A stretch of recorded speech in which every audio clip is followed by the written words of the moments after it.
Hola, buenas tardes a todos, a todas. Bienvenidos a esta charla sobre aliados naturales de la agricultura. Yo soy Celsa Peiteado, soy la responsable del programa de Agriculturas y Alimentos en WWF España y esta tarde os hemos preparado una sesión que esperamos que sea interesante. Por eso lo de que os fueseis preparando las palomitas. Queremos contaros nuestro trabajo con tres grandes entidades en agricultura, por qué hay que trabajar a pie de campo con agricultores, con ganaderas, para respetar la fauna y la biodiversidad. Y para eso, como decía, tenemos una agenda preparada en la que, por supuesto, os animamos a todos y a todas a participar a través de la herramienta de preguntas y respuestas que tenéis ahí activa en el Zoom para que después de las charlas de los compañeros podáis enviar todas vuestras preguntas y sugerencias. Os hablaba de palomitas y de tarde de cine porque os podíamos empezar contando una película de terror. Una película de terror sobre cómo el modelo de agricultura y ganadería intensiva que es predominante a nivel mundial tiene un efecto inmediato sobre la biodiversidad, sobre las especies silvestres. En muchos sitios el abuso de productos químicos, el simplificar, eliminar árboles, arbustos y otros elementos del paisaje deja estos animales que son aliados naturales de la agricultura sin refugio, sin alimento, sin agua, no les deja espacio. Y hablo de que podríamos estar hablando de una película de terror para esta tarde porque precisamente en estos momentos se está decidiendo el futuro de la política agraria común en Bruselas, que es la que va a marcar el modelo de agricultura en los próximos 7 años y las cosas van regular, por no decir mal. Pero como somos optimistas y somos activistas, hemos decidido que en vez de una película de terror os vamos a contar una película de superhéroes y superheroínas en las que tenemos dos actores, actrices principales. Uno de ellos son los agricultores y ganaderos que apuestan por esta agricultura y ganadería de alto valor natural, que cuidan del suelo, que cuidan del clima, que cuidan del agua y a la vez nos proveen de alimentos de calidad todos los días en nuestras mesas. Un modelo, como decía, de agricultura y ganadería de alto valor natural que por fortuna es mayoritario en nuestro país, a pesar de esta política agraria común que no acompaña tanto. Estos agricultores y ganaderas saben que no hay tecnología que pueda superar a la naturaleza y que si ayudamos a la naturaleza nos ayuda, especialmente en la producción de alimentos. Y para eso, compartiendo esta película de acción, están los superhéroes y superheroínas que os vamos a presentar hoy, que son los aliados naturales de la agricultura. Son aves, son insectos, son anfibios, sin los cuales no podríamos producir alimentos. Polinizan nuestras cosechas, luchan contra las plagas y enfermedades que en muchos casos hacen que se pierdan gran parte de los alimentos, trabajan incansablemente y además lo hacen de manera gratuita. Y para eso, como os decía, contamos con 4 grandes expertos en el tema sobre cómo trabajar en esta alianza entre agricultura y naturaleza y que nos irán desgranando cuáles son estos aliados naturales, estos insectos, estos anfibios que podemos encontrar en cualquier paseo por los campos y a los que hay que cuidar, cómo podemos cuidarles y cómo desde organizaciones como la nuestra, desde WWF, pero también desde Trenca o desde Grefa, trabajan por esta alianza que hoy es más importante que nunca si cabe. Antes de empezar a darles la palabra, me gustaría comentaros que hemos puesto en marcha una web que se llama Aliados Agricultura, donde podréis encontrar tanto la charla como el material diverso que hemos ido produciendo durante años de trabajo a pie de campo con agricultores para buscar esta alianza con la vida silvestre. Que por favor os animéis a usar las preguntas y respuestas para nuestros panelistas y que, si las circunstancias lo permiten, en breve anunciaremos también por redes sociales un curso para expertos, para todas aquellas personas que trabajáis a pie de campo, agricultores, técnicos, gestores de fincas y que estéis más interesados en profundizar en este papel de los aliados de la naturaleza y que podamos ofreceros una formación gratuita con unas plazas limitadas, pero que esperamos que también sea de vuestro interés. Empezamos entonces con los superhéroes y las superheroínas para la agricultura y con ello contamos con un panelista de lujo que es Jesús Quintano, es agroecólogo, es naturalista, es divulgador, lleva más de 20 años trabajando en biodiversidad y agrosistemas y tenemos la fortuna de trabajar con él en WWF, en proyectos en campo y cada día aprendemos más. Así que le doy la palabra a Jesús.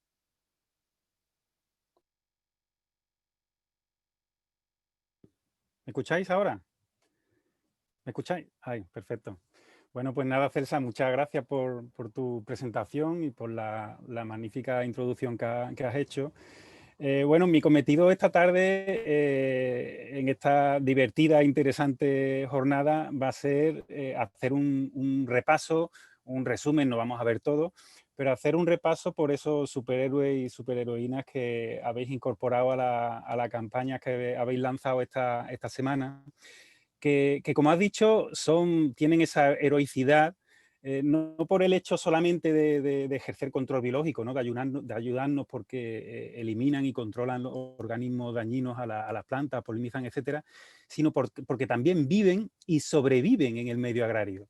Eso tiene un valor porque en muchos casos se lo ponemos muy difícil, ¿eh? Y entonces vamos caminando todos hacia el reto de aunar conservación, agricultura y conservación, ¿no? Daos cuenta que básicamente la mitad de la superficie de España es superficie agraria útil. Entonces, la agricultura tiene un papel muy importante en la conservación de fauna y vamos a centrarnos hoy en esos superhéroes y superheroínas, como decía, que nos proporcionan un beneficio tanto por eso como también por el tema de que a pesar de que haya especies que de modo, ¿no? por la especie en sí o a modo individual no tengan un papel tan importante en cuanto a número de organismos que depredan y demás, pero la comunidad de organismos vivos que viven en un lugar determinado nos va a dar mucha información sobre el tipo de agricultura que se realiza en esa zona y el estado de conservación en el que se encuentra el medio. Por lo tanto, toda esa comunidad de superhéroes y heroínas nos va a ejercer también de bioindicadores, ¿no? De ese estado de conservación del medio, de ese tipo de agricultura que se realiza ahí. Bueno, y sin más, voy a compartir pantalla y vamos con la primera protagonista de esta sucesión de fotografías, que están todas hechas por supuesto, como la campaña, ¿no? Están realizadas todas en agroecosistemas. Bueno, pues ahí tenemos una mariquita, ¿no? Que es el icono del control biológico, el icono prácticamente a nivel mundial de control biológico. Cuando hablamos de control biológico, veremos etiquetas en frutas, empresas, o control biológico, algo, ¿no? El control que ejercen los insectos y demás, vemos el icono de la mariquita. Y cuando digo mariquita, supongo que a todos os habrá venido a la mente la mariquita de 7 puntos, la mariquita roja de 7 puntos. Sin embargo, estáis viendo una mariquita que ni tiene 7 puntos, ni es roja. Está comiendo pulgón también, es depredadora, pero no es una mariquita ni roja ni de 7 puntos. En este caso es una mariquita de 14 puntos. Dentro de la biodiversidad que tenemos la suerte de disfrutar en la península ibérica, tenemos más de 120 especies de mariquita, de las 6.200 que hay a nivel mundial. O sea, fijaos si la mariquita de 7 puntos es simplemente la punta del iceberg de esta fantástica familia, que hay especies depredadoras tanto de pulgón, que es la más común, como de mosca blanca, de ácaros, de cochinilla, de piojo. Es decir, prácticamente tenemos una mariquita que se alimenta de o de muchos insectos problemáticos para nuestros cultivos, ¿no? Y bueno, hoy día no se concibe el monitoreo, el seguimiento, los retos fitosanitarios que tenemos en el día a día en nuestras fincas agrícolas, no se concibe únicamente centrando la atención en monitorear los insectos plagas. Hoy día hay que monitorear de forma paralela a esos insectos auxiliares porque en muchos casos son suficientes en cuanto a la regulación natural que realizan de esos insectos plagas y nos van a ahorrar tratamientos innecesarios. Por supuesto, hay que desterrar esos tratamientos por calendario, los tratamientos porque trata el vecino o los tratamientos porque he encontrado un producto muy barato y voy a probar cómo funciona en el campo. Entonces, en este sentido, hoy día, y esto es algo que es incluso un nicho laboral para todas aquellas personas que están iniciando sus estudios en temas relacionados con el tema agronómico, un nicho laboral tanto de presente como de futuro, porque como comentaba, todos los retos fitosanitarios hoy día pasan por el control biológico y por supuesto por el conocimiento y seguimiento de este tipo de insectos en campos, ¿no? Bueno, y hablando de control biológico y de insectos que lo ejercen, pasamos a otra de las protagonistas de la campaña, como es la mantis, ¿no? La reina del camuflaje. Fijaos que ahí tenemos una especie, una pequeña mantis que se llama Apteromantis y que vive en las cubiertas herbáceas, y veis ahí cómo se camufla perfectamente, en este caso en esa planta de viborera. Y como decía, la reina de camuflaje pues hace que también haya una serie de leyendas populares, ¿no? Costumbres populares o historias que se le asignan, en este caso muy simpáticas, y es que se les llama sin búscalo. Tanto a los adultos, aunque especialmente a las otecas, que son esas bolas de consistencia corchosa donde realizan sus huevos, donde ponen sus huevos, le llaman sin búscalo porque cuando los busca no los encuentra y los encuentra sin buscarlos. Entonces, por eso le llaman sin búscalo. E incluso hay lugares donde se piensa que si tienes un dolor de muela y encuentras un sin búscalo, si te lo metes en el bolsillo, se te quita el dolor de muela. Seguramente igual alguien de los asistentes lo ha escuchado, pero son historias muy curiosas que giran en torno a este tipo de insectos y de animales, ¿no? que conviven con nosotros en el medio agrario y que muchas veces desafortunadamente no son tan simpáticas, ¿no? Bueno, a pesar de que son las reinas del camuflaje, muchas veces requieren ¿no? llaman la atención. En este caso tenemos una especie que se llama iris, y se llama precisamente iris porque tiene esa coloración en ese par de alas traseros, que las levanta y las muestra cuando se siente amenazada. Es una especie de mecanismo de defensa, como si sacara un ojo gigante ahí para intentar ahuyentar a quien le esté molestando. En este caso era yo, para hacerle la fotografía, como veis ahí, pero bueno, tiene más miedo ella de mí que yo de ella, porque son absolutamente inofensivas, algo que no cree todo el mundo, especialmente las personas que viven en el medio rural y en el medio urbano, que también las tenemos en parques y jardines, y si un niño, cualquier persona se acerca a una mantis religiosa, no le va a pasar absolutamente nada.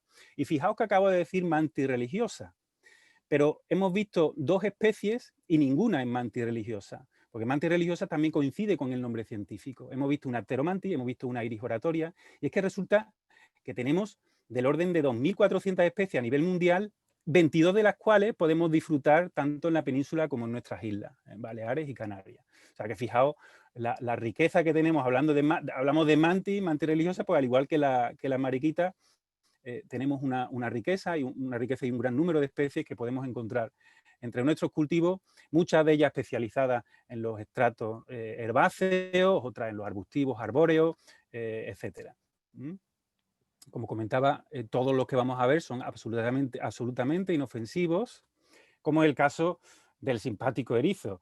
O sea, aquí no hay duda de que el erizo, de hecho, está representado, ¿no? Con esa simpatía y amabilidad en literatura infantil, etcétera, con esa defensa, ¿no? de espinosa que tiene, que le protege de sus enemigos. Ahí tenéis esta fotografía realizada en un campo de frutales, ¿no? Bajo esa verdolaga a primera hora de la mañana en busca de refugio, porque son organismos que se mueven, son animales eminentemente o prácticamente nocturnos. Bueno, pues sin embargo, a pesar de esa simpatía que despiertan en la sociedad en general, sigue habiendo costumbres populares que le confieren propiedades negativas a este animal, y que eso supone que en muchos lugares pues, los quiten de en medio. Resulta que sigue habiendo zonas en las que si se muere un caballo y no se sabe muy bien por qué, se suele decir que ese caballo ha comido pasto días antes donde un erizo ha hecho pis. Y eso sigue pasando hoy día. Por lo tanto, tenemos la necesidad todavía de hacer mucha actividad didáctica y mucha divulgación sobre los beneficios que tienen estos organismos, tanto para las personas de ámbito urbano como las personas de ámbito rural, que son las que más contacto tienen con este tipo de organismos. Aunque el erizo es también muy frecuente en las grandes ciudades, ¿no? Que tienen grandes zonas ajardinadas. Y siguiendo con el tema de las leyendas y costumbres populares desagradables, aquí tenemos al sabio del vergel, ¿no? Que yo llamo al sabio del vergel al sapo, ¿no? Y de hecho también se representa mucho así, ¿no? Con esa actitud de sabio, ¿no? De la huerta. Para mí esta fotografía tiene un sentimiento agridulce, porque me gusta porque representa un poco ese escenario en el que se mueve el sapo entre nuestras huertas de hortalizas, como ves ahí debajo de las patatas, al fondo el hortelano, ese sapo ahí moviéndose entre la vegetación, comiendo invertebrados, ayudándonos en las tareas de eliminar babosas, gusanos, etcétera, grillos, etcétera. Sin embargo, decía que era agridulce porque en este caso ese hortelano, que era una persona muy amable, muy simpática, tenía la siguiente creencia, que además es curioso, pero se suele dar en varios sitios, y es que cuando cogemos a un sapo, tiene un mecanismo de defensa, igual que, por ejemplo, los galápagos, y es que se hace pis encima, ¿no? Aquí parece que es una tarde de pis, acabamos de hablar del pis de los erizos, y ahora estamos hablando de que el sapo cuando lo coge se hace pis encima. Bueno, pues resulta de que esta persona tenía la creencia de que, porque en la zona se da esa creencia de que si te cae ese pis en las manos, al cabo de los siguientes meses se te produce una decoloración de las manos y te quedan las manos decoloradas. De hecho, me decía, gritándome cuando manipulaba al sapo para ponerlo en un lugar más seguro, me gritaba diciendo que en el pueblo había ya varias personas que de pequeño habían cogido el sapo y tenían decoloración en los brazos debido a eso, ¿no? Nada más lejos de la realidad, absolutamente inofensivos los sapos, al igual que los erizos, ¿no? Bueno, pues fijaos, ¿no? Lo del sabor agridulce es una fotografía muy desagradable, pero creo que necesaria de mostrar para que veáis cómo en esa huerta ese hortelano prefería, digamos, lapidar, ¿no? Poner una piedra encima cada vez que se encontraba un sapo para evitar, ¿no? Tocarlo cuando manipulaba las plantas del huerto y demás, ¿no? Y bueno, es una imagen desagradable, pero que se sigue dando hoy día. Bueno, como acabo de decir, los sapos son inofensivos para nosotros. Ahí tenemos la fotografía en la mano de un amigo. Mi amigo sigue manteniendo las manos íntegras al igual que yo. Y como vemos ahí, ese sapo está seco. Normalmente nos vamos a encontrar en la tierra, ¿no? Al contrario de lo que puede pensar mucha gente, los sapos, a diferencia de las ranas, que viven muy vinculadas al agua durante toda su vida, los sapos acuden al agua a criar solamente. Y después, cuando ya se hacen adultos, se distribuyen por el entorno y viven en la tierra. Y vuelven a acudir al agua nuevamente para criar. Pero son anfibios que viven de forma terrestre, ¿no? Dentro de nuestros cultivos y buscando refugio a lo largo del día para trabajar por la noche. Bueno, he comentado agua. Agua es uno de los recursos más valiosos en la agricultura, ¿no? Y más codiciados. Y también es uno de los recursos más castigados y más contaminados, tanto por productos químicos, fitosanitarios, herbicidas y abonos, ¿no? Hay mucha contaminación por nitratos y, por supuesto, eso afecta no solo a los cultivos y a nosotros como consumidores de ese agua, sino también a la multitud de organismos acuáticos como hay que están vinculados a este medio en el ámbito agrario, ¿no? En este caso, esa fotografía está realizada en una balsa de riego. Fijaos, la balsa de riego, en este caso, se naturalizó, o sea, se eliminó una mala costumbre que hay, se eliminó la costumbre de aplicar herbicida y mantener limpio el entorno y el talud de esa balsa. Incluso en muchos casos es necesaria una revegetación. Y además se colocó, como veis ahí, una isla flotante con vegetación acuática. Pues bien, esa frase que veis ahí abajo, esa isla flotante ya venía con pájaros, no es una frase que me haya inventado yo, es una frase que suelen repetir tanto los técnicos como agricultores, como los encargados de las fincas donde se realiza este tipo de medidas, porque en este caso ese zampullín, que es ese ave acuática que vemos ahí, el zampullín suele acudir básicamente en cuestión de los primeros días, una vez se instala una isla flotante en una balsa, los zampullines acuden a los pocos días. Por lo tanto, se sorprenden porque muchas veces dicen que nunca habían visto ese ave en su balsa, nunca había habido aves en la balsa, y en el momento que la naturalizas y colocas una isla flotante con vegetación, hay aves como esta, aparte de gallinas de agua, etcétera, que acuden a las balsas a criar y como un nuevo hábitat a ocupar en el ámbito agrario. Fijaos que tenemos un problema a nivel nacional de conservación de humedales y un problema que se va a agravar en los próximos años, y la gran cantidad, la red que tenemos de miles y miles de balsas de riego a lo largo de toda la geografía española, que pueden suponer, con una naturalización, con una medida que para mí debería ser obligatoria en todo el territorio, podrían suponer un punto de interés tanto para las aves que vivan durante todo el año aquí como para las aves migratorias, aves que estén vinculadas al ambiente, al ambiente acuático, ¿no? Bueno, seguimos hablando de agua, ¿no? El agua al final es genera vida, ¿no? Como comentaba antes. Aquí tenemos un pequeño dragón acuático. Aquí tenemos una larva de salamandra. Llamo dragón acuático porque muchas veces cuando la gente lo ve le recuerda a un dragón, ¿no? De hecho, ha sido inspiración para una serie de dibujos y películas, los tritones, las salamandras, etcétera, ¿no? Para personajes de ficción. Pues esta bonita imagen podía estar hecha en el remanso de un arroyo de montaña, bajo un bosque de nogales. Sin embargo, esta fotografía está realizada en ese abrevadero de piedra, en una finca ganadera que, como veis ahí, bueno, pues es un abrevadero de piedra, tiene ahí una serie de tubos por donde emana el agua, que viene por gravedad de unas zonas altas en las cuales hay unas pozas naturales de acopio de agua de lluvia. Bien, pues los huevos y esas larvas pueden venir por esa canalización o también pueden subir por esas piedras los adultos por la noche en busca de zonas húmedas. Pues bien, fijaos cómo estos puntos de agua no solo dan vida al ganado, sino que también dan vida a este tipo de organismos, ¿no? Y cómo las medidas por las cuales estamos abogando tanto en los últimos tiempos, ¿no? Como es disminuir las cargas ganaderas, no realizar excesivos acopios de estiércol en zonas desprotegidas y especialmente en zonas cercanas a puntos de agua, y no utilizar productos fitosanitarios, productos químicos en el entorno de las aguas y exceso de medicamentos, porque por supuesto, si esa contaminación en base de productos químicos o a base de productos químicos o bajo nitratos, ¿no? Por temas de abono, evidentemente esas salamandras no podrían subsistir, no podrían vivir ahí en ese abrevadero, ¿no?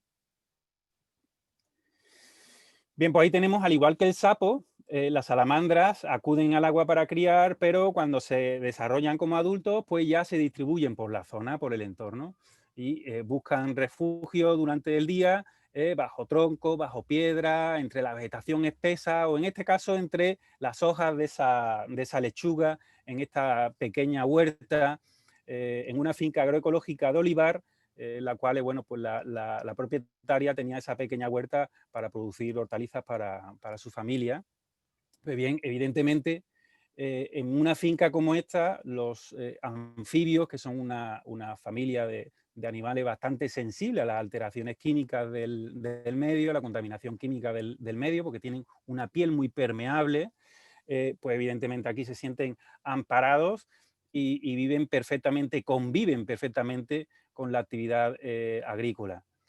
Bueno, y ahí tenemos esa huerta y, como comentaba, provienen de una zona de agua. En este caso, pues tiene un manantial en la zona junto a esa huerta, y ahí veis cómo ha puesto troncos y unas chapas para que no caigan tanto personas como animales. Y, por supuesto, esa zona está mantenida de forma mecánica o de forma animal sin la aplicación de ningún tipo de producto ni la aplicación de ningún tipo de abono que pueda afectar a las condiciones de ese agua, ¿no? Tanto por la salud de sus cultivos como por la salud de los organismos que ahí viven, ¿no? Por lo tanto, por eso decía al principio que muchas veces la presencia de determinados animales nos va a dar mucha información del estado de conservación y del tipo de agricultura que se realiza en una zona determinada, ¿no? donde vivan. Bueno, y para finalizar voy a hablar de algunos reptiles y si hablo de reptiles no puedo hacerlo sin dejar de hablar del rey, ¿no? de los saurioibéricos, ¿no? Del lagarto celao, que es el lagarto más grande que tenemos en Europa y que aún podemos seguir disfrutándolo en olivares, en dehesas, incluso en fincas de mandarina, como es la que tenemos aquí en la imagen, ¿no? Hay todavía zonas donde por suerte sigue pudiéndose ver, aunque todos podemos coincidir, todos los que nos movemos en estos ambientes y hablamos con las personas que viven en esos ambientes, todos coincidimos en que evidentemente al igual, esto es algo que se repite mucho, al igual que otros muchos animales, eran mucho más abundantes hace años de lo que lo son ahora, ¿no?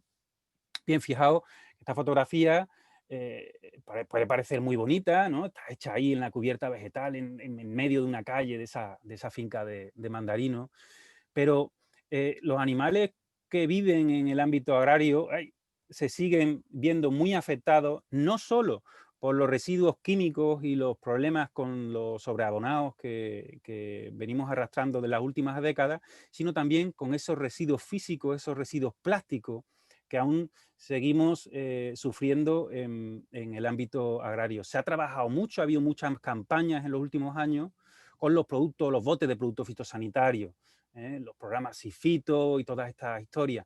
Pero aparte de esos productos, ¿sabéis cuál es el residuo más abundante y frecuente en todas las fincas agrarias? Los restos de gomas de riego por goteo, como veis ahí. Esos restos los podemos encontrar tanto en la superficie de cultivo como arrastrados por las escorrentías a los arroyos, a los ríos, donde generan verdaderas mallas y después producen problemas de desbordamiento porque son atascan, ¿no? el cauce natural de los arroyos y de los ríos. Bueno, fijaos cómo en este caso no le afecta porque sea un producto químico que le pueda caer encima y le afecte, pero sí, si veis, bueno, pues ahí tenemos el talud, que se ve ahí a la izquierda, es donde hay una serie de madrigueras de conejos en las cuales ha ocupado el lagarto y donde vive, y es un talud de una balsa de riego. Y tenemos aquí a la izquierda una valla metálica que por seguridad en agricultura, cuando hay una balsa de riego, por seguridad hay que vallar esa balsa.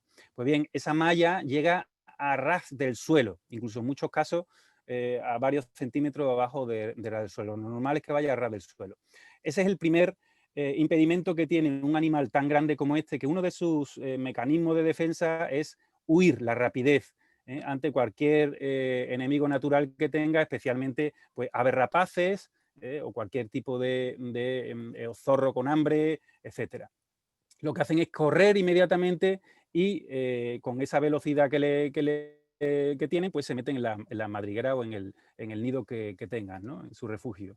Ese es el primer obstáculo que tienen, pero después también veis toda esa goma y esta tubería, que es un residuo, no es una tubería funcional, es una tubería que se ha dejado ahí porque esta zona se estaba dejando para ese tipo de residuos, pues esa carrera que necesita ese lagarto para salir huyendo se ve impedida por este tipo de materiales que le suponen obstáculos en la carrera y que al final lo hacen más vulnerable a los depredadores, ¿no?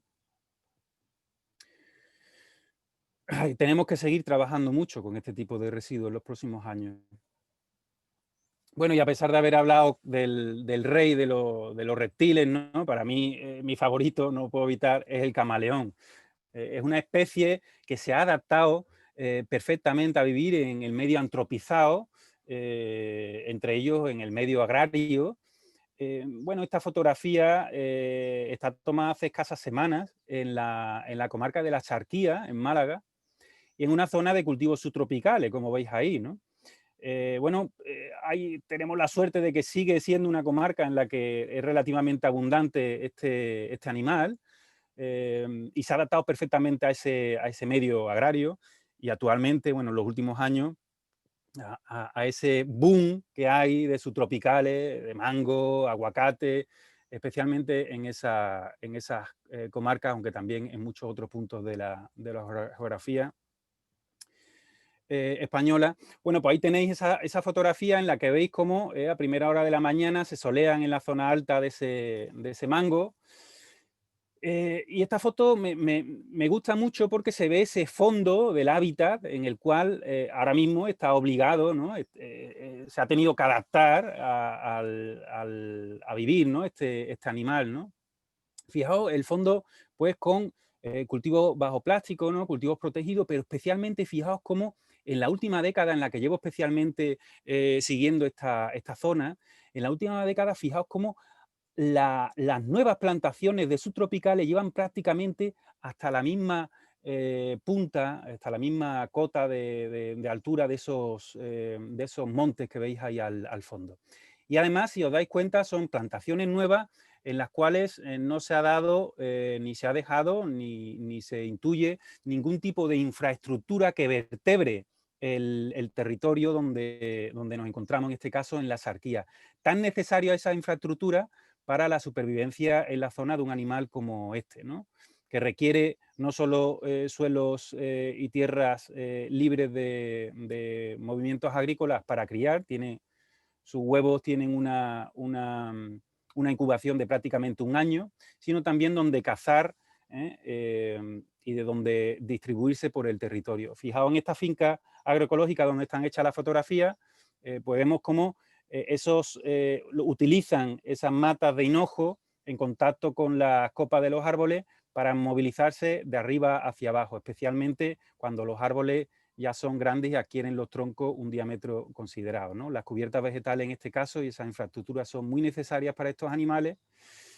Bueno, y para finalizar, la observación, para observarlos, para estudiarlos, pues a veces hay que hacer también en este caso el camaleón, ¿no? Ahí veis como para hacer la fotografía de antes e intentar no manipular ni que se viera perfectamente el hábitat, ¿no? Y cómo se comporta de forma natural los animales, en este caso pues hay incluso que subirse a los árboles para que a través de la observación, con cercanía pero con la suficiente distancia, podamos estudiar el comportamiento de estos organismos y poder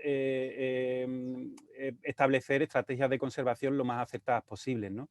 Pero bueno, aquí los importantes no son los que los observamos, los estudiamos, los que hacemos la fotografía, sino al final los más importantes en todo esto son los agricultores y las agricultoras, que deben ser el eje principal de cualquier estrategia o cualquier actividad enfocada a la conservación de la flora y de la fauna en las comarcas agrarias. Aquí mi amigo Juan de, propietario, técnico y agricultor de esta finca agroecológica, donde tiene la suerte de convivir con numerosos camaleones, pues él representa a todas esas personas que, vuelvo a repetir, son fundamentales y deben de formar parte y sentirse parte integral y funcional de cualquier estrategia que se realice en estas comarcas, ¿no? Agrarias.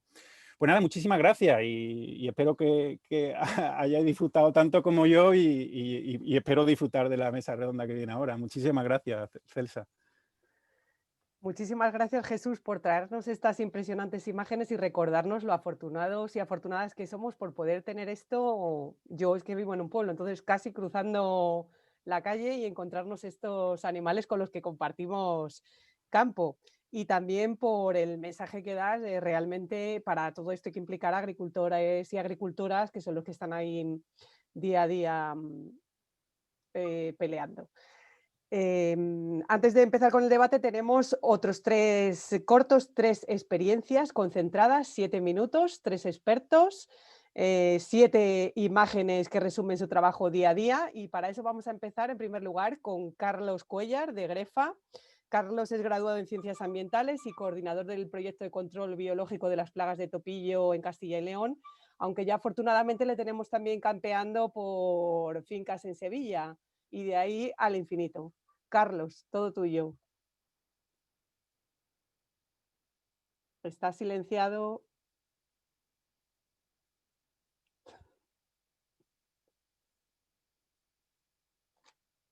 Carlos, no te escuchamos.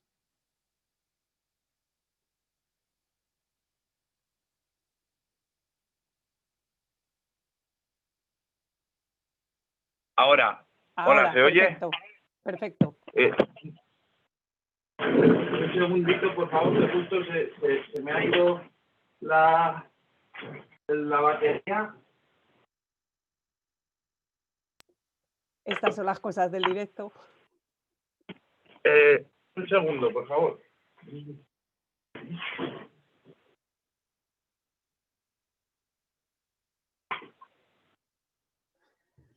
Carlos, si prefieres, mientras recargas la batería, voy a dar paso a Xavi.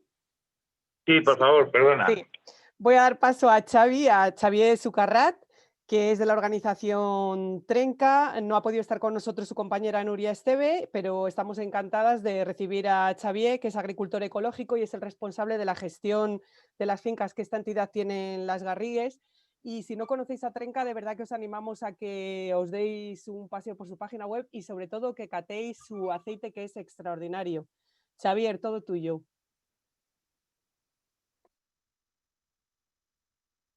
¿Estás en silencio? Menuda tarde.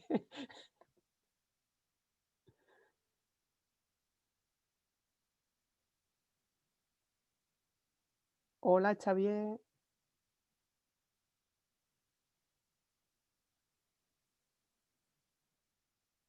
Nada, yo no escucho.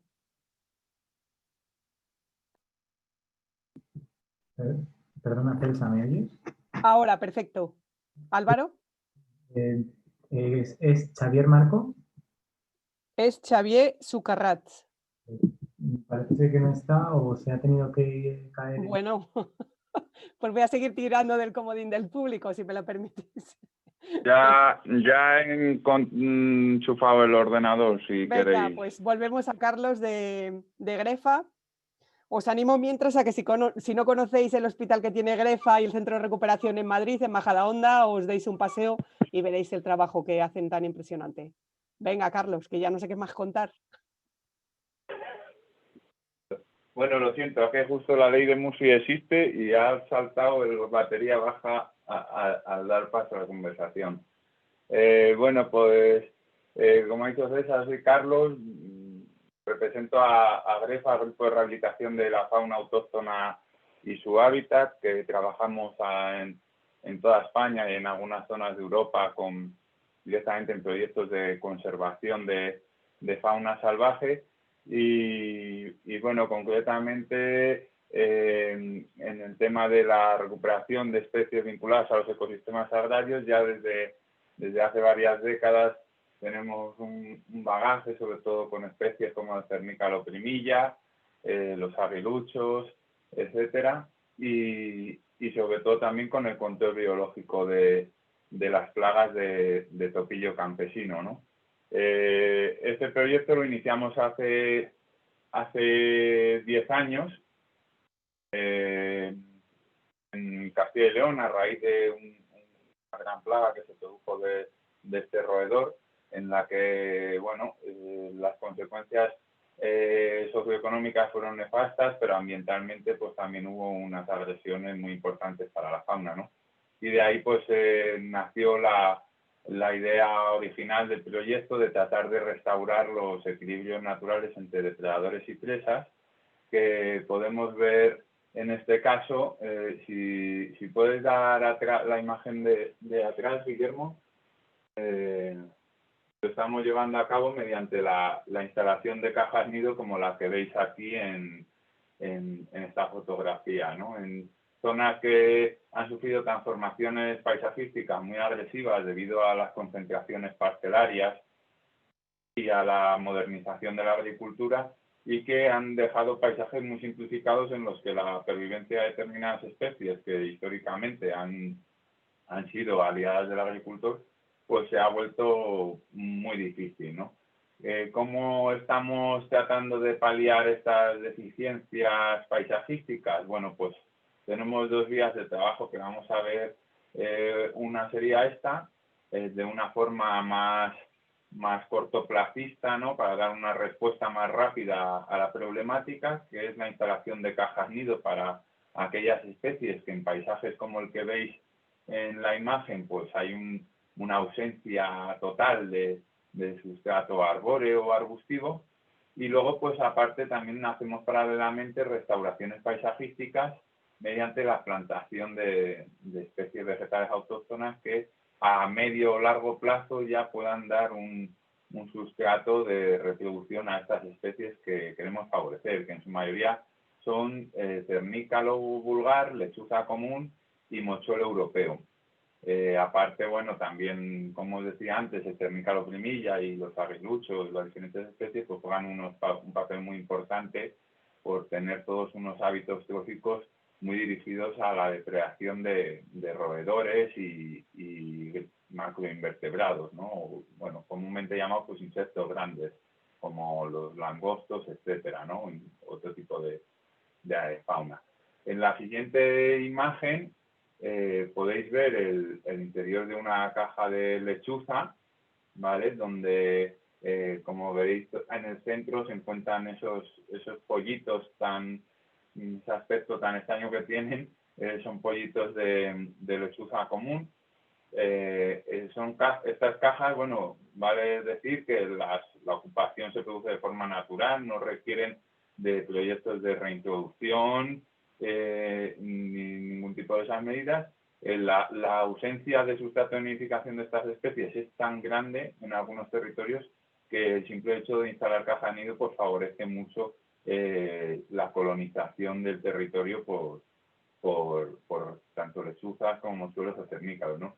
Y en la caja lo que vais a ver alrededor de los pollitos pues son una inmensa cantidad de topillos, de topillo campesino principalmente en este caso, que han sido depredados por los adultos, por la pareja reproductora de lechuza que regentaba este nido y que los acumula de una forma similar a tratar de generar una despensa para dar de comer a sus polluelos. Esto nos indica que, bueno, el hecho de favorecer la presencia de estas especies en una sola unidad, ¿no? En un solo nido, pues podríamos decir que, según algunos estudios, se valora que llegan a cazar hasta 900 topillos en 3 meses, ¿no? En el periodo reproductor.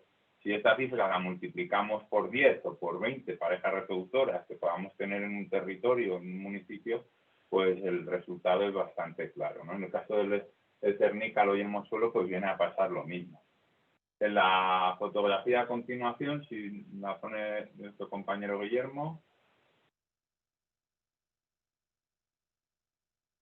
vamos a ver pues uno de los resultados de un trabajo bastante interesante que hicimos también en alguna zona de Castilla y León, donde al margen de esa mancha forestal de pino de repoblación que se ve en el horizonte, bueno, pues se caracteriza por lo que os decía, paisajes agrarios muy simplificados que favorecen mucho la ocurrencia de determinadas plagas, en Castilla y León sobre todo del topillo campesino, y que al mismo tiempo pues también llegan a conducir a problemas de extinciones locales de especies. Bueno, hay muchísimos datos del actual estado de regresión de las poblaciones de abutarda, de alcaravanes, de ganga, de un montón de especies esteparias, aláudidos y demás tipos de avifauna que son indicadores y que tienen una relación bastante clara con la pérdida de biodiversidad en este tipo de medios, ¿no? Aquí lo que vemos es una plantación al 4º año de ser colocados los plantones forestales en una linde entre 2 tierras, pues bueno, ya teníamos unos arbustos de un porte bastante importante. En ese momento la fotografía la tomamos cuando estábamos retirando los protectores forestales y bueno, a los 2 o 3 años, o por decirlo de otro modo, a día de hoy, ahí contamos con un seto continuo de retama y de escaramujo que ha dado, pues bueno, un impacto sobre el ecosistema importantísimo, ¿no? Estas actuaciones no tienen por qué dirigirse solo en torno a linderos y demás entre tierras, sino que creemos que también pues requieren de una participación pública coherente, como sería la implicación de las confederaciones hidrográficas, ¿no? Que pusieran cierta atención a a la necesidad de restaurar o de reponer la vegetación autóctona vinculada a regueros, a caceras y a arroyos por el valor ecológico y el impacto positivo ya demostrado que tiene sobre otros medios, ¿no? Y en esta otra imagen lo que podéis ver, pues bueno, son unos trabajos que hicimos en una finca de viñedos de Valladolid, donde lo que se trataba era de, ya lejos de querer paliar un problema concreto sobre alguna plaga, sino tratar de integrar la biodiversidad dentro de la finca. En este caso, pues, entre otras medidas, lo que vimos que podía ser un impacto muy positivo era la creación de una charca artificial que la naturalizamos con piedras, con vegetación acuática y que ha sido prácticamente de forma inmediata colonizada por varias especies de anfibios. La siguiente imagen,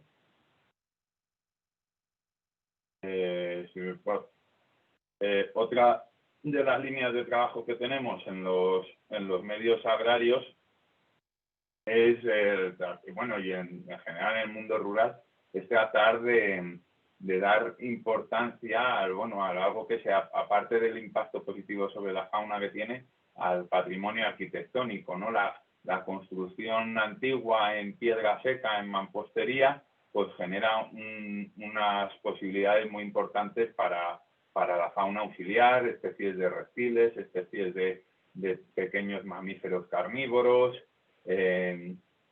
anfibios, artrópodos, un sinfín de fauna se puede encontrar refugio en este tipo de construcciones como la que veis en la pantalla, que la hicimos en la misma finca, ¿no? Esto aparte pues genera una funcionalidad de sujeción del terreno y en muchas ocasiones también pues lo que llevamos a cabo es una labor divulgativa de tratar de concienciar a propietarios de que bueno, no siempre es necesario sellar juntas en nuestra finca, en nuestra casa o en nuestro tejado, siempre y cuando obviamente nadie quiere tener daños estructurales en su vivienda o en sus bienes en general, ¿no? Y por lo tanto, pues cuando sea viable se recomienda mantener determinados huecos que permitan existir a estas especies, ¿no? Y a continuación, pues un ejemplo que en la imagen posterior, un ejemplo que vais a ver, es, digamos, vincular una unión de los dos mensajes anteriores, ¿no? El agua como fuente de vida, pero en muchas ocasiones también el agua puede ser una trampa mortal, ¿no? Para especies que en zonas con veranos muy duros o zonas que paisajísticamente pues son muy agrestes, un punto de agua genera una atracción muy importante sobre la fauna y tenemos que favorecer que estos puntos de agua sean accesibles tanto para entrar como para salir a especies de anfibios que los utilicen como puntos de reproducción, pero también a otras aves que acudan a beber agua y que no tengan riesgo de morir ahogados. La pervivencia de anfibios es muy importante. Nosotros tenemos una campaña con sindicatos agropecuarios en la que bueno, se traslada la importancia de la pervivencia de anfibios en este tipo de puntos de abastecimiento de ganado, porque garantizan que ese agua está en un buen estado de calidad para su consumo, ¿no? En el caso contrario, animales que caigan dentro del agua y se mueran ahogados, pues generan putrefacción y pueden llegar a causar enfermedades al ganado o incluso a otras especies de la fauna salvaje. Por eso hay muchos territorios en los que también hacemos actuaciones de este tipo, de adecuación de puntos de agua, revestimiento de piedra y siempre tratando de hacer una labor de recuperación del patrimonio arquitectónico. Y a continuación, la siguiente imagen, bueno, pues resume un poco también que creemos que es un valor imprescindible en nuestro trabajo, que es la implicación y la complicidad con los agentes locales de cada territorio. Esto es una merienda que hicimos con los vecinos de un pueblo, están los cazadores, los agricultores, el pastor, está todo el mundo, donde, bueno, hizo un taller de construcción de cajas nido y posteriormente pues acudió también, se hizo un taller para los hijos del pueblo, para enseñarles un poco cuál es el objetivo y la razón de todo este mensaje, ¿no? Y es muy importante, creemos, la implicación y la participación, y sobre todo ya desde un punto de vista con vistas también a la conservación y a la pervivencia de estas actuaciones, que garantice que bueno, los mismos vecinos del lugar entiendan por qué es y ellos se impliquen en su mantenimiento y su conservación a largo plazo, ¿no? Y bueno, esto ha sido todo. Espero que os haya ilustrado un poco el mensaje que os quería transmitir, y si tenéis cualquier pregunta, pues podéis utilizar los medios que ponen a disposición la plataforma. Gracias, Carlos.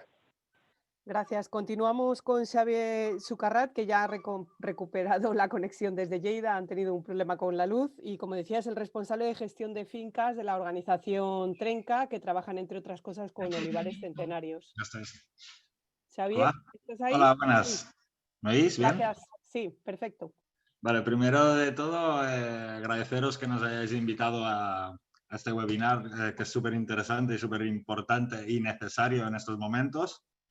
Bueno, os explicaré un poco por encima qué es el proyecto del Olivar de Montaña y Biodiversidad. Es un proyecto que nació hace más de 10 años en una zona muy árida y despoblada de Cataluña, que es allí en las Garrigas Altas. Es una zona de montaña entre Lleida y Tarragona, ¿vale? Lo que hicimos allí, bueno, lo que se hizo fue adquirir una finca pequeña de montaña de olivares centenarios y se hizo un trabajo de recuperación de estos olivares para ponerlos en producción ecológica. Entonces, bueno, como a algunos nos gusta hacer la broma de que esto no es Suiza, ¿no?, sino que es Cataluña, porque hemos conseguido un poco crear un paisaje agroforestal en el cual visualmente tú lo que ves es verde, ¿no?, y no el árido que estábamos acostumbrados en este tipo de fincas donde se ha trabajado muy agresivamente con la tierra. Entonces, bueno, si queréis, os explicaré que hay 3 puntos importantes de este proyecto inicialmente, que era que fuera un proyecto económicamente rentable, que fuera ambientalmente sostenible y que fuera respetuoso con el paisaje, con el patrimonio natural y con el patrimonio cultural de la zona, ¿vale? Entonces ahora os compartiremos un poco de fotos para explicaros qué es la recuperación de un olivar centenario en ecológico y los beneficios y, bueno, las cosas que tiene. Entonces, si quieres, Guillermo, podemos pasar a la siguiente foto, donde, bueno, hablaremos en esta parte de lo que son las cubiertas vegetales, ¿no? Como han dicho nuestras compañeras, es muy importante que en la cubierta vegetal, en el cultivo ecológico, que a mí me gusta decir de verdad, no solo buscamos una cubierta vegetal que traiga beneficio a la producción de los árboles que estamos cultivando o del producto que estamos intentando producir, sino que también hay una parte muy importante que es los animales que viven en esta cubierta vegetal, donde vivirán muchos insectos o reptiles o animales que son aliados en la agricultura ecológica, ¿no? Por lo tanto, estos animales necesitan sitios donde vivir y aquí es donde entran las cubiertas vegetales y los márgenes naturalizados o salvajes. Es muy importante sobre todo la floración. Esto es para mí es como un trabajo de jardinería, ¿no? Lo que intentamos es que haya una biodiversidad en plantas lo más amplia posible para que todo el año haya floración de algo, ¿no? En este caso podemos ver aquí flores amarillas, alguna flor blanca. La intención es esa, crear siempre vida que va acompañada de las floraciones. La floración amarilla en este caso es muy importante porque es una floración que es muy temprana, de primavera, y atrae muchos insectos que son depredadores de la mayoría de plagas que podemos encontrar, como la mosca del olivo. Bueno, la siguiente foto que os hemos puesto es una foto para mostraros un poco la importancia de los márgenes, ¿no?, de la cubierta vegetal y de los márgenes en la finca, ¿no? Normalmente nos han enseñado que los márgenes son un problema porque, bueno, pues siempre hay que limpiarlos, sobre todo quemarlos y bueno, todas estas historias que nos han contado siempre. Aquí lo que buscamos es recuperar un margen en el sentido de, como podéis ver, la tierra ahí es muy árida, ¿no? En el camino se ve que es puramente tierra, cuesta mucho que crezca la vegetación. Y en esta foto podéis ver en la parte superior una zona boscosa que está dentro de la finca, ¿vale? Y lo que intentamos en este margen es recuperar esta visión, ¿no? O sea, que el margen quede totalmente verde. Aquí tenemos romeros, algún olivo silvestre, olivarda. Bueno, son vegetaciones que han nacido solas, no las hemos puesto nosotros, y que lo que hacen es un poco proteger este margen, que de otra manera lo que le pasa es que cuando llueve, que llueve poco, pero cuando llueve, pues la erosión de la tierra, pues te hace tener que estar entrando siempre a arreglar los caminos, arreglar los bancales, etc, etc. De esta manera buscamos proteger la tierra y con ella la vida que hay en esta comunidad vegetal. ¿Vale? Si queréis podemos seguir. Bueno, comentaros que gracias a la ubicación donde están estas fincas, en las Garrigas Altas, estamos al lado del Parque Natural del Montsant y ahí, bueno, pues hay un proyecto de reintroducción de tortuga mediterránea y nosotros tenemos la gran suerte de formar parte de este proyecto y en nuestra finca lo que hemos entrado en un programa de reproducción en semilibertad de la tortuga autóctona de tierra mediterránea. Entonces, cada año liberamos más o menos un centenar de tortugas, ¿vale? Con la intención de que se reproduzcan en nuestras fincas y estas crías son las que se usarán en proyectos para reintroducir en los parques naturales de Cataluña o de la zona donde consideren que hay que repoblar. Lo interesante es eso, que estamos intentando combinar lo que es producir con convivir en este caso con una especie muy amenazada que es la tortuga. Con ello también favorecemos a mucha más biodiversidad, mucha más fauna que también está amenazada y también mucha flora en este caso. Vale, aquí la siguiente foto que os mostraremos es un ejemplo que bueno, pues tiene un poco de relación con lo que estábamos hablando, las cubiertas vegetales y los márgenes cuidados o márgenes con vegetación forestal. ¿Por qué? Porque son la casa de muchos insectos y muchos animales que nos ayudan en esta lucha de la agricultura ecológica. En este caso es un experimento que probamos para un refugio para tortugas para el invierno. Empezamos el año pasado y bueno, estamos en ello a ver si realmente funciona, ¿no? Con algo muy sencillo como son balas de paja. Pero lo que es más útil en cualquier cultivo agrícola ecológico o biodinámico son estos espacios así de vegetación silvestre, sobre todo la zarzamora, que muchas veces es como el demonio, ¿no? Que siempre lo quieren eliminar. En realidad la zarza es una planta súper útil porque es un refugio natural e inmenso para muchos aves, para muchos insectos y para mucha fauna de lo que es el olivar. Y bueno,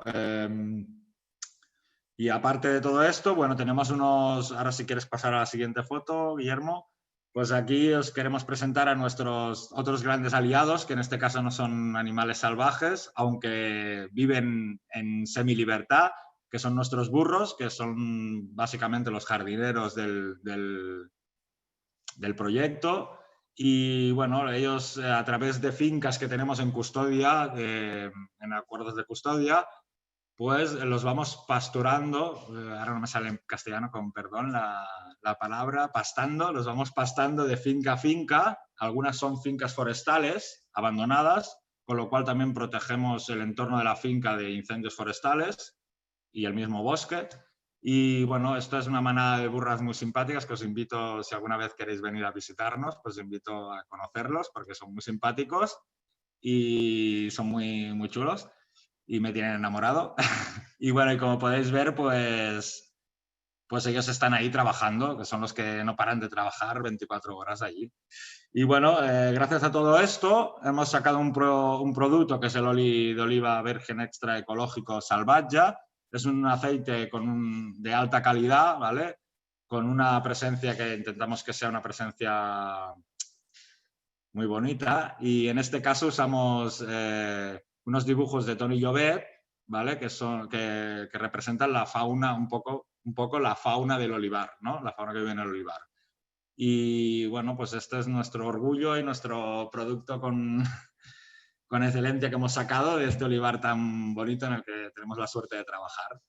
Y bueno, si queréis conocer más, pues podéis visitar la página de Trenca, que es www.trenca.org.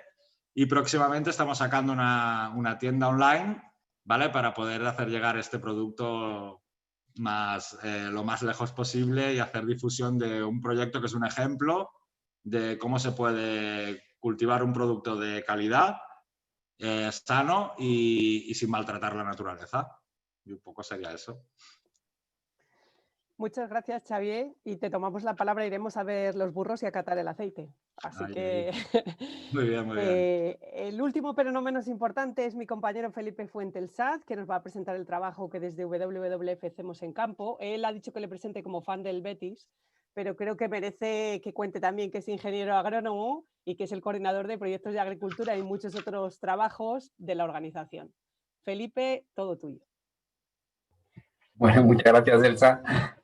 A ver si no tenemos problemas técnicos y creo que estamos aquí.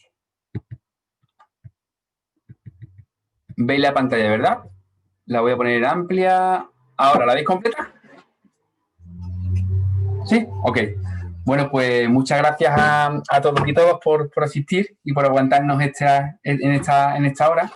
Venimos a presentar uno de los proyectos que nosotros tenemos en campo desde WWF y de los cuales nos sentimos más orgullosos porque como entidad sí hemos cambiado en los últimos años y desde que tanto mi compañera Celsa y yo entramos hace ya algunos años en la organización, le hemos intentado dar ese giro agrícola a la organización que siempre trabajaba en grandes especies, ¿no? En grandes bichos, y hemos intentado también reivindicar la importancia de la agricultura en esto de la protección de la biodiversidad a nivel nacional, ¿no? Y bueno, hemos hecho muchos proyectos en los últimos años, con muchos cultivos, desde cultivos tradicionales como puede ser en los viñedos o los olivares, a cultivos más de frutas y hortalizas, y proyectos específicos en agua, en biodiversidad, en buenas prácticas. Y al final tuvimos la gran suerte de hace algunos años empezar esta maravillosa historia que os contamos ahora, que es el proyecto Citrus, que se lleva a cabo conjuntamente con unos socios, que de aquí también queremos saludar y agradecer, que es el supermercado alemán Edeka y los compañeros nuestros de la organización de WWF Alemania.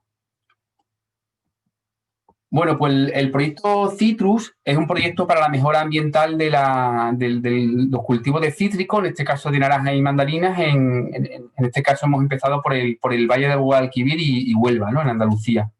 Es un proyecto que intentamos aglutinar las famosas tres patas del desarrollo sostenible, ¿no? Pero aquí es importante el tema ambiental.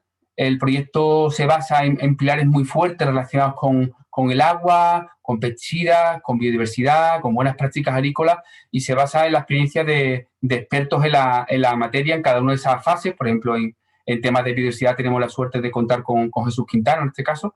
Y bueno, es un proyecto en el que aglutinamos la experiencia de muchos expertos, también con la experiencia, como no, de muchos agricultores que también desde aquí queremos saludar, ¿no? El proyecto actualmente cuenta con 15 fincas agrícolas en Sevilla y Huelva, totalmente entregadas, y fincas de todo tipo. Hay fincas más pequeñas, fincas muy grandes, y hablamos de que son fincas que comercialmente tienen un sistema de comercialización de venta, sobre todo a países europeos, y en este caso al gran supermercado alemán que es Edeka, ¿no?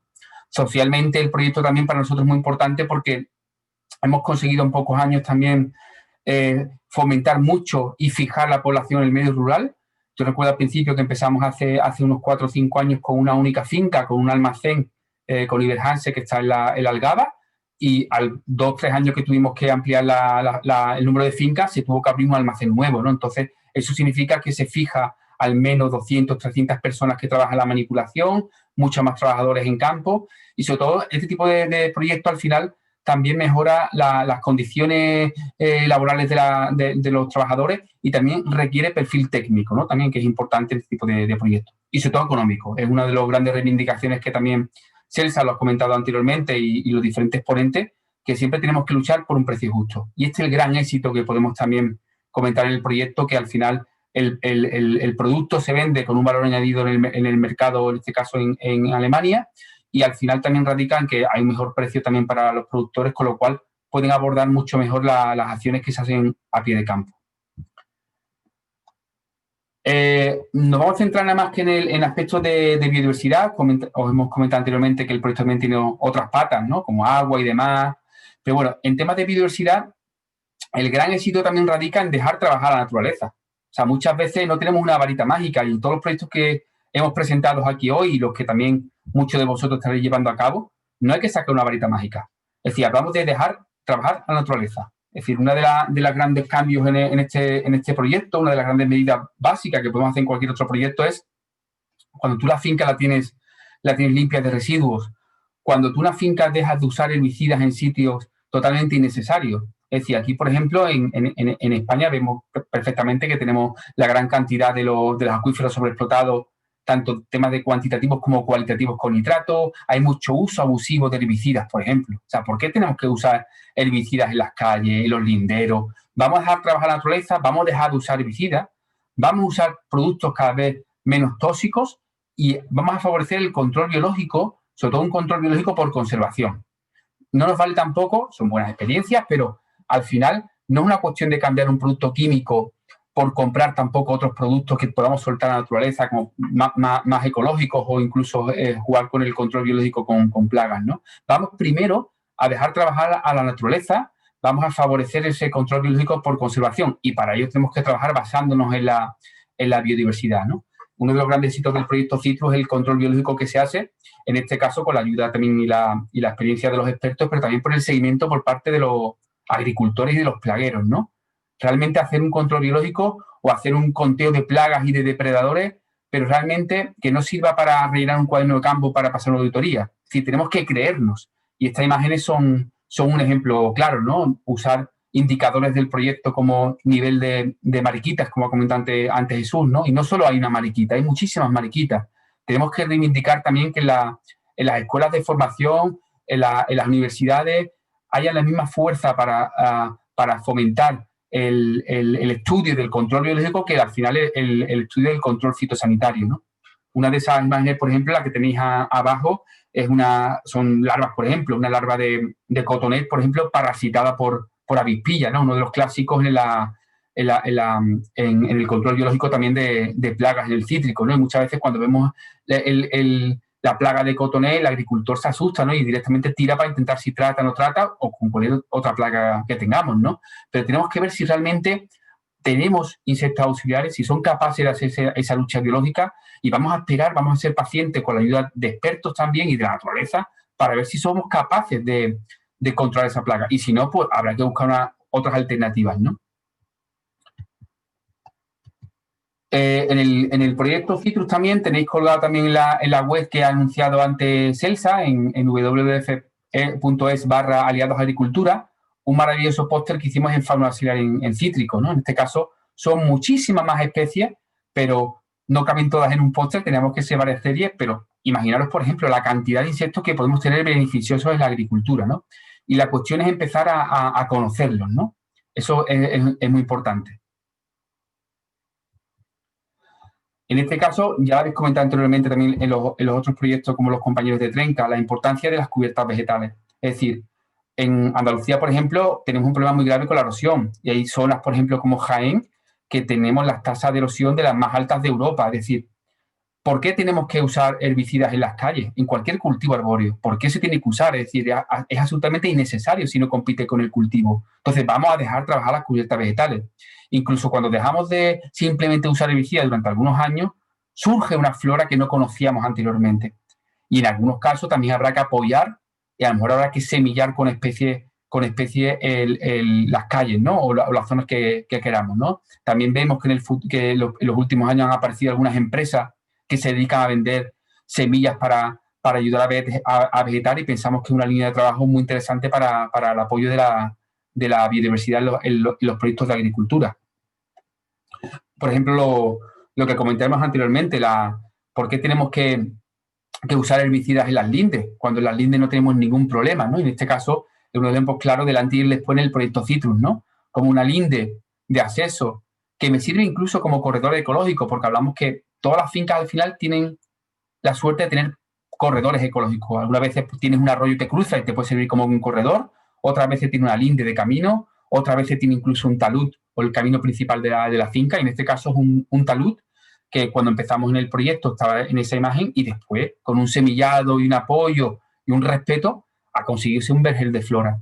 Un vergel de flora necesario para conservar la biodiversidad y para que me sirva de refugio también para almacenar, para tener cobijo los insectos auxiliares que nosotros necesitamos para el control biológico de las plagas, ¿no? Yo recuerdo uno de los ejercicios que hicimos en este proyecto fue el que realmente un mito que tenemos, un falso mito que tenemos en la agricultura es que las zonas improductivas llenas de vegetación realmente sirve un refugio para las plagas. En ese talud, por ejemplo, se hizo un análisis rápido y solo había insectos neutros o depredadores auxiliares. No había ningún efecto que fuera considerado plaga. La importancia también de recuperar la biodiversidad, ¿no? Con medidas muy fáciles como los posaderos para rapaces con caja nido, ¿no? Como ha comentado anteriormente también Carlos Ingrefa, ¿no? Que está colaborando con nosotros aquí en el proyecto. Es decir, se coloca un posadero y realmente hemos perdido la visión de la finca. La finca, todos los vestigios de árboles dispersos se han eliminado. Entonces, en nada más que colocamos un posadero, rápidamente cualquier especie de rapaz es capaz de colonizarlo y generar biodiversidad en nuestras fincas, ¿no? Y muchísimas otras medidas que no tenemos tiempo para explicar, pero, por ejemplo, una de las medidas de intentar buscar, como hacemos en el proyecto Citrus, es tener flor todo el año. Y si las variedades de naranjo no me aportan flor durante todo el año, ni las cubiertas vegetales, habrá que apoyar con ciertas especies que a nosotros nos interesen, que sirva para tener flor y para ser refugio y alimentación para la fauna auxiliar, ¿no? O el tema de las balsas acuáticas, como ha comentado anteriormente Jesús también en su presentación, ¿no? La importancia de si tenemos una balsa de regadío, pues vamos a intentar que los taludes sean con especies autóctonas, vamos a intentar colocar nidos flotantes para que alguna acuática se vea también beneficiada. Y bueno, simplemente agradecer porque el proyecto Citrus lo formamos muchas entidades, ¿no? En este caso, sobre todo liderado por EDECA y WWF España y Alemania, pero queremos dar las gracias también a los productores, ¿no? Sobre todo, ¿no? A los 15 productores que tenemos y a todos los expertos. Y esta es una pequeña foto de familia que faltan muchísimo, pero hay algunas caras conocidas que queremos agradecer aquí todo el apoyo. Gracias, Felipe, por traernos los campos andaluces y nos quedamos con tu frase de intentar tener flores todo el año. Ahora os animamos a que sigáis enviando preguntas a través de la herramienta que hay al respecto. Ya hay unas cuantas y voy a ir leyéndoselas a los panelistas. La primera y la segunda, que son de Marta y de Maximino, serían creo que para Jesús Quintano. La primera, Marta quiere preguntar qué hay de cierto en eso de que los sapos segregan sustancias ponzoñosas que pueden causar daño. Y Maximino desde Chiapas, gracias por vernos desde tan lejos, nos pregunta si hay alguna guía general de insectos, de fauna útil o un manual de entomología que pudiesen también ellos utilizar allí. Jesús. Bueno, respecto a la primera pregunta, sí que como muchos otros animales, los sapos tienen una glándulas parótidas que tienen a continuación de los ojos, así como un poco engrosadas, y que efectivamente pueden llegar a segregar una sustancia tóxica, ¿no? Que contiene un alcaloide, creo que es una toxina que se llama bufina, creo recordar, y que bueno, es tóxica, pero bueno, cuando pintamos la pared de nuestra casa también nos manchamos de pintura la mano y es tóxica y no nos pasa nada si nos manchamos las manos y después nos lavamos ¿no? en el grifo las manos. Es decir, si manipulamos un sapo, que hay que manipular lo menos posible a los animales cuando nos lo encontramos en campo, en el caso de que haya que cambiarlo porque nos encontremos en una carretera o en un sitio peligroso, pues si cogemos un sapo, basta con no llevarse la mano a la boca o llevársela a los ojos, ¿no? Al igual que cuando coges cualquier otra cosa, pues te tienes que lavar las manos y ya está. En cualquier caso, no te va a pasar absolutamente nada, salvo que no utilice el sapo para chupar la sustancia y demás como sustancia tóxica, ¿no? Como droga, ¿no? Y después, por otro lado, el tema de la bibliografía, bueno, bibliografía realmente hay muchas, unas más completas, otras menos completas. Bueno, desde Chiapas, no sé, se me viene a la mente una pequeña guía de campo editada por Fitoma, en el cual es interesante porque no solo es una guía visual muy práctica, que no solo incluye los insectos plagas, sino también los auxiliares. Se me ocurre que pudiera buscar esa, pero bueno, referencias, la verdad es que hay muchas, ¿no? Aprovecho para comentar que en los próximos meses, a través del proyecto Citrus que ha presentado Felipe, se va a editar también una guía visual sobre fauna auxiliar, sobre insectos y arácnidos auxiliares, con lo cual, bueno, ya el año que viene La Fertilidad de la Tierra, que es una editorial también navarra, va a editar también un libro sobre fauna auxiliar, con lo cual, bueno, pues en referencia os puedo dar estas referencias, ¿no? Habidas y por haber en el futuro. Gracias, Jesús. Pues de paso ya has contestado a otra pregunta de Massimino que pedía datos específicos sobre cítricos y ahora hay bastantes preguntas, se las pasaría a los compañeros de Trenca, a Felipe y a Carlos. Hay una persona que pregunta, Arantxa, si un agricultor quiere cultivar controlando plagas de forma biológica, esto lleva mucho tiempo en conseguirse. Y aquí ya avanzo la respuesta de que la agricultura no es una ciencia exacta, pero por favor si podéis orientarla de alguna forma. Respuestas breves para que demos paso a todos. Trenca, ¿quieres empezar, Xavi? Bueno, yo podría decirte que no, que en la agricultura nada es fácil y a la vez si trabajamos con la naturaleza también es más fácil porque al final es dejar que la naturaleza trabaje, como han dicho nuestros compañeros, y un poco no agredirla tanto, yo diría un poco eso, agredirla. Carlos, Felipe. Bueno, pues por nuestra parte, o sea, la cosa es tener paciencia siempre y tener mucha observación. La cuestión es que cuando queremos al final cambiar la forma de trabajar en una finca y esperar que tengamos más control biológico, tenemos que también cambiar nuestra percepción y la forma de ver la finca y los cultivos. Es decir, tenemos que hacernos, como se dice habitualmente en el campo, tenemos que hacernos el ojo, ¿no? Tenemos que hacernos la vista, a conocer mucho más. Y bueno, ahí en este caso hay que observar, hay que tener inquietud. Y la experiencia que nos da a nosotros, al menos los proyectos que hemos llevado con cultivos de cítricos y otras experiencias y apoyo que hemos tenido en viñedos, en olivar y demás, es que en poco tiempo puedes conseguirlo, siempre teniendo eso, observación, paciencia y apoyo. Carlos, no sé si quieres añadir algo. Solo me queda sumarme a los comentarios de mis compañeros, pero bueno, siempre como una visión práctica, a mí me gusta hablar de los efectos, las respuestas rápidas por lo general suelen acarrear problemas que se hacen más recurrentes y continuos en el tiempo, ¿no? Sin embargo, las respuestas con visiones ya a medio plazo y con actuaciones sobre el medio, sobre el entorno, no suelen dar un resultado inmediato, pero sin embargo sí que te dan más garantías de desentenderte de esa problemática a medio y a largo plazo. Que podría ser un ejemplo similar a lo que ocurría, como os comentaba, con las plagas de topillo. La recurrencia en el uso de rodenticidas anticoagulantes en cada evento de plaga de topillos pues hizo que los ciclos de explosión demográfica de este roedor pasaran de ser de cada 5 años a cada 2 años, ¿no? Y eso pues se debe a las medidas de respuesta rápida, que en muchas ocasiones también son bastante cuestionables su eficacia, ¿no?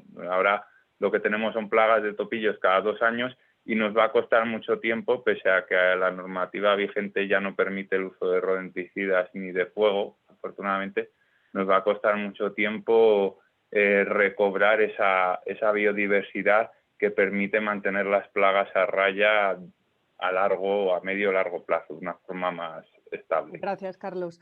Hay varias preguntas sobre cubiertas vegetales, es un tema que ha suscitado bastante interés. Hay preguntas dirigidas a Felipe sobre si puede ser que los agricultores, agricultoras tengan reticencias porque les roba el agua a los olivos. O, por ejemplo, preguntan otras personas qué tipo de semillas o plantas habría que recuperar para favorecer esa biodiversidad o esa floración durante todo el año en las cubiertas vegetales.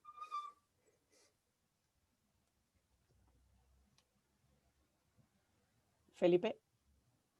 Sí, bueno, estaba leyendo de nuevo la pregunta sobre la pregunta sobre el agua. ¿Me la puedes repetir, Celsa? La de los...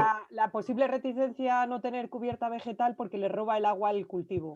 Bueno, La eso pregunta también... era para olivos, pero vale para cualquier cultivo. Sí, para cualquier otro cultivo. Realmente la tendencia que tenemos, realmente un aspecto cultural, y ojo, es también una tendencia, un aspecto cultural que es de tener todas las fincas limpias, sin hierba, y también es algo que en las escuelas de agronomía es lo que nos han enseñado hasta hace muy poquito. Es decir, esa tendencia de que sale una hierba y realmente tienes que acabar.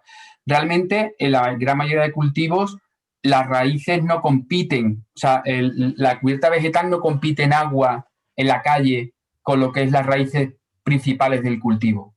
No hay una competencia clara, es decir, no hay una competencia del robo del agua, que las cubiertas vegetales vayan a provocar que se lleven el agua que necesita el cultivo que está sobre todo muchas veces que está incluso en caballones, ¿no? Eso es un falso mito que podemos tener en el campo, la mayoría de los cultivos, y bueno, es la respuesta fácil que podemos tener porque también hay que reconocer que es la cultura que hemos tenido y es muy difícil cambiar la tendencia también de los agricultores. Respecto a lo de voy a pedir respuestas cortas, por favor, y breves, porque hay muchísimas preguntas. Vale, pues creo que esa está contestada. Se le pregunta, por ejemplo, a Carlos, en este caso, qué tipo de rapaces habría que favorecer para el tema de los topillos. Bueno, depende del tipo de topillo, por los hábitos que tengan. Nosotros la experiencia en más frutales dilatada ecológicos, perdona, Carlos, en frutales ecológicos, ¿qué rapaces hay que promover? En frutales ecológicos, vale. Por lo general, las rapaces que mejor aceptan el manejo son la lechuza, el cernícalo y el mochuelo. El manejo en un tiempo rápido, por la capacidad que tienen estas especies de colonizar las cajas nido. Hay otras muchas rapaces que simplemente dejándolas estar o preservando determinados entornos como bosquetes, etcétera, pues también tienen una actividad importante. Pero lo más eficaz de forma inmediata es la instalación de cajas nido para cernícalos, lechuzas y mochuelos, de la cual tenéis información en la página web de Grefa, si queréis.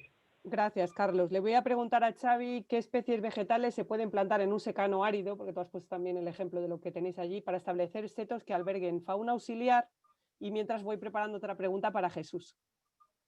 Vale, yo lo que diré es que nosotros allí en las fincas de Las Garrigas, que es muy seco, es muy árido, no hemos plantado nada. O sea, todo ha sido dejar que la naturaleza mismo lo vaya trayendo.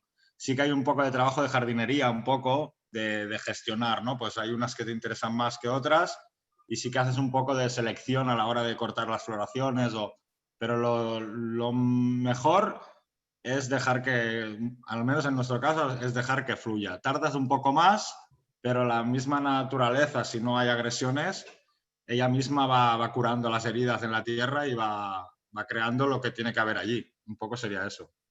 Gracias, Xavi. Da pie justo tu respuesta a la que me gustaría que contestase Jesús, que es, me pregunto hasta qué punto el manejo a escala de finca es eficiente si no existe una gestión de manejo coordinado entre agricultores y administraciones a escala paisaje, corredores biológicos, parches de hábitat natural, etcétera. Es una reflexión pregunta, pero es muy oportuna.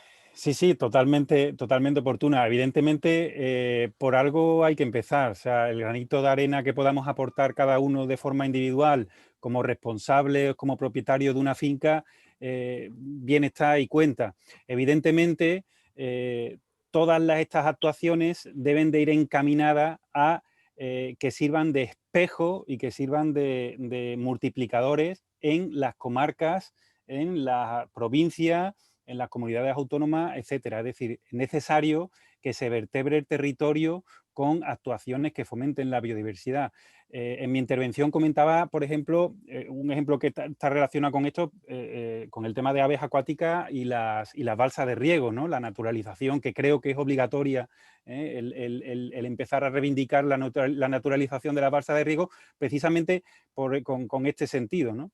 Y evidentemente, bueno, estamos viendo cómo además hay una clara relación en la conservación y en el movimiento, no solo en la conservación, sino en el movimiento, en el flujo, por las comarcas donde se dan proyectos como el proyecto Citrus, que creo que actualmente ya aglutina 16 fincas que están vertebrando el territorio, y estamos viendo cómo el movimiento de fauna, no solo la conservación, sino ese movimiento de fauna por la comarca es importante. Con lo cual es una reflexión y es un punto que viene muy al dedo de lo que estamos hablando aquí, ¿no? Y es necesario, por supuesto, reivindicar que las administraciones también se pongan las pilas en este sentido, ¿no?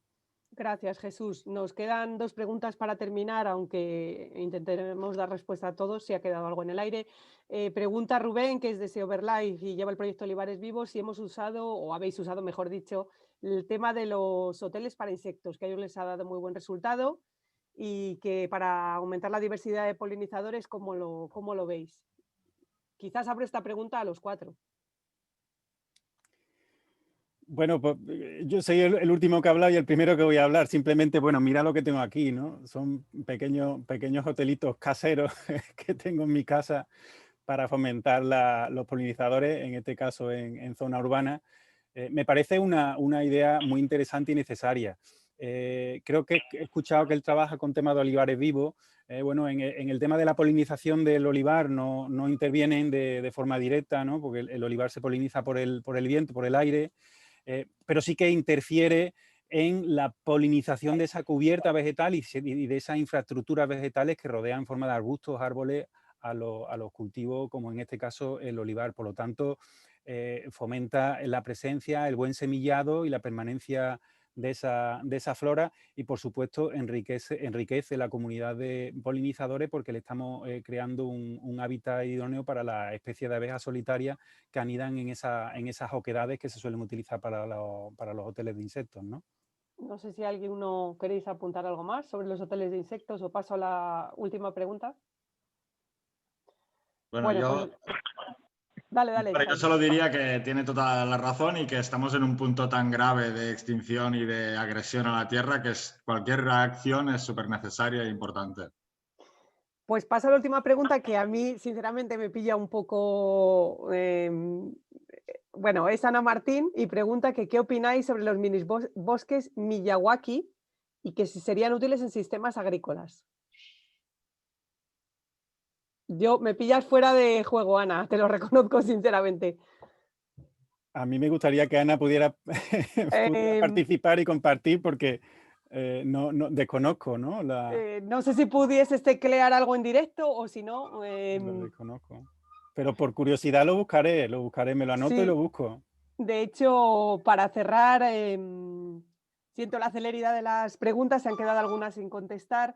Por eso dejamos el correo. Felipe amablemente se ha ofrecido agrofelipe@wwf.es para quien tenga más interés en tener información sobre el trabajo nuestro, de Jesús, de Trenca o de Grefa en control biológico, y algunas otras preguntas que se han quedado sin contestar, o incluso lo del bosque Miyawaki, Ana, intentaremos responderlas.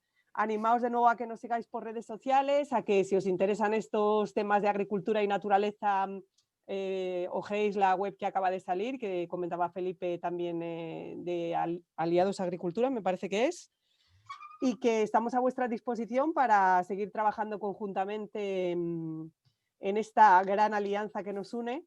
Y, por supuesto, dar las gracias a todos los espectadores y espectadoras y a los 4 panelistas por haber estado ahí, a Guillermo Prudencio y a Álvaro, que están detrás de las cámaras, pero se lo han currado mucho, y que nos vemos pronto. Muchas gracias. Chao. La próxima. Gracias.